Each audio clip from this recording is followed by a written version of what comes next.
যে ভূমিকে মনে করা হয় পেস বোলারদের সাম্রাজ্য, সেই ভূমিতে পারে গেছেন Bangladeshi sprint star Nahid Rana. Pakistan super league PSL খেলার জন্য কিশোর জালমিতে যোগ দিতে গতকালই পাকিস্তানে পৌঁছেছেন বাংলাদেশি স্প্রিট স্টার। প্রথম ম্যাচে নাহিদ রানাকে বেঞ্চে বসিয়ে রেখেছে দলটি।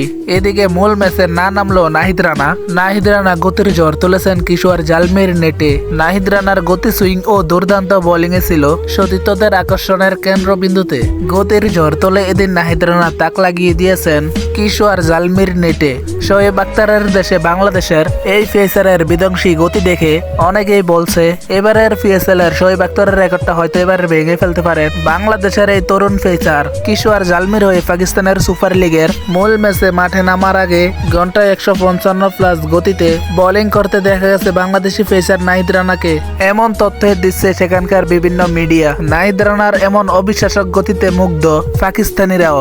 এমন গতি নিঃসন্দেহে চোখ এড়িয়ে যাবে না শোয়েব আখতারেরও।